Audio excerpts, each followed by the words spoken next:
one thing I've noticed from games here is that there needs to be, I think, a higher level of polish. Yeah. I think people are coming up with great ideas and they're working really hard. But again, we're playing in a global kind of space, and so unfortunately, we're competing with studios that have been doing it for 10 years, 15 Right. years, 20 years. They've launched a bunch of games, Right. and they're essentially working off the work that they've done previously. Correct. And we are starting from scratch. So they have a certain level of polish that I'm finding a little bit lacking now in a lot of games. I'm not saying that necessarily we've hit that level of polish. God knows we have our fair share of bugs and issues as well as you've been seeing. But I do think that it's only a matter of time. It's a matter of time, but also we need to understand that it requires that level of polish. And then once you get there, then yes, you can keep on making new games and but I think that we're maybe a little bit too quick to jump launch it. Yeah. And even we made that mistake. I'm not saying that I am different. Yeah. Our first game also was undercooked and under-tested and all of those things. Yeah. And that's basically why I'm saying it, is because I made that mistake. And I'm seeing some people also, at IGDC, we saw 40 games in the indie things, some really cool ideas, some really passionate developers working on them. And sometimes, yes, look, you can't work on games forever, right? Like you have a budget or you have a time, you need to get it out, all of those things. So I totally understand. But I think there are also times when you can take that time. Or maybe you cut scope on the features a little bit. Yeah. Maybe you do an hour less. Like if it's a 12-hour game, maybe cut out a couple of hours and focus on just getting that game feel right. Yeah. I think. And the other thing that I wish Indian developers did a little bit more of is, I think, as a country, as a culture, we're really into our realistic graphics. Right. I think the more pixels that are pushed is what gets people, is like the heart, the heart pumping. That's what really excites them about gaming. Yeah. This game is not realistic graphics, but I think it's a really good looking game. Yeah. And, I think stylized graphics is something that because again, as a developer, you played games, you got inspired by games, therefore you make games. That's the same story for all of us, right? That's how it all starts. And a lot of the games that people get into here are like your GTA types and the RDR, the games that just are really lifelike. They're like just beautiful to a degree that you're like, wow, this is like real life. And when you start off, especially when you have a small team or like also a solo developer, that's not the sort of game you'll be able to make. Right. That's 1,000 people working on it for 5 years. Absolutely. That's like a $500 million budget and then another $1 billion on marketing or what have you. So I think just a little bit more appreciation and interest in trying to do stylized graphics, I think would suit the Indian development scene really well. True. Instead of trying to push I think when it's all relative. You have a big budget in India. Right? I think you and Mukti and there's a few games out there that it is $1 million plus. Right? And again, we have a low cost of living here. So $1 million here is maybe $5 million abroad, maybe. Right?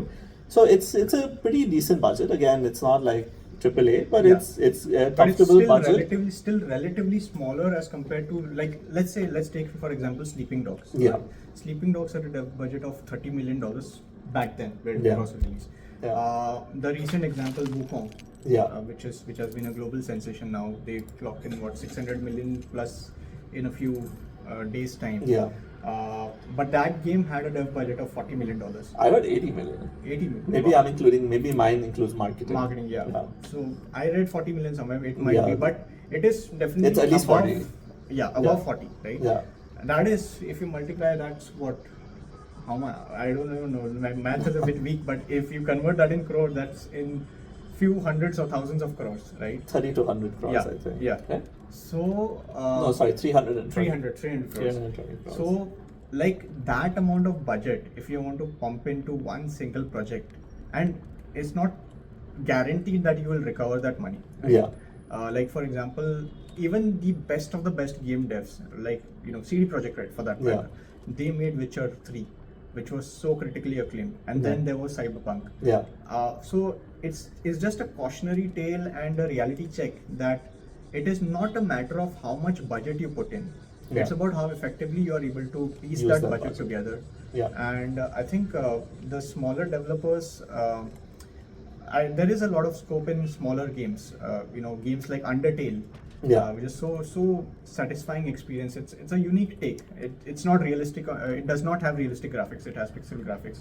Stardew Valley, Minecraft is, I think, the best example of blocky graphics, and yet now of course there are mods with RTX and whatnot. But I agree with your point that graphics is not everything. You can have bad graphics but a strong gameplay. I would not necessarily say bad graphics, but like something that is not realistic. Because a lot of perception of people is that if it's not realistic, it's bad, which is the general perception. But if you have something that has a good core mechanic and you figure that out, you've perfected it over years, then it doesn't matter if your game has realistic graphics or not. I mean, look at Among Us. Such a simple game, no fancy graphics, nothing whatsoever, just a strong core gameplay. So I mean, I think, and also I played, actually I think, my favorite graphics are probably not even realistic ones. I mean, I played RDR2, I played GTA 5, I played the ones that really push stuff, but the ones that I think are really incredible are more games like Gris, for example, that hand-drawn platformer, that's just it's absolutely gorgeous. That's the sort of stuff that I like to play, just because... I also like this game called Fez. Fez, Like Fez is such a Phil Fish, what a mad genius. That's another famous indie dev name. We were talking about people to look up to. I haven't played Fez, so I can't... I played it. It's a mad fun game, fun. I mean, it basically teaches you the concept of 2D and 3D. It's beautiful. You start in one dimension, then you go to 2 dimension, and then you suddenly... it basically adds the dimension as a mechanic, which is a really genius thing to do, to make it feel so simple. And I think since we're talking about mechanics, I think if you were a developer here, what would be really good is to try and find a unique mechanic or something. Again, I think there's no shame. I'm making a game that's combat myself, so it's not like I'm saying I'm some amazing designer or anything. But I think that when I looked at the types of games that are available, yes, there are definitely some really interesting and unique ones out there. But a lot of them were combat games, and it didn't really seem like it was offering that much. Like, the games that do that then need to really compete strongly on graphics. And again, we don't have the budgets to compete on realistic graphics like that. So I think you really need to come up with some interesting design mechanics, or even a different genre that doesn't necessarily have combat, or combat's not the core gameplay loop. But I am seeing that slowly. I'm seeing a few games here and there that are different. They're strategy games or city builders and things like that. And I think that's when the Indian development scene will really flourish, is when we start doing things that are not just what I'm doing, or GTA, or just like different, because that I think really gets your design juices flowing. So I'm excited to see. It has to be like unique, something that has not been done before, something. And not only will it be interesting, but it's also what I think people want, and therefore the game might be more successful that way. Therefore, you get a chance to make a second game.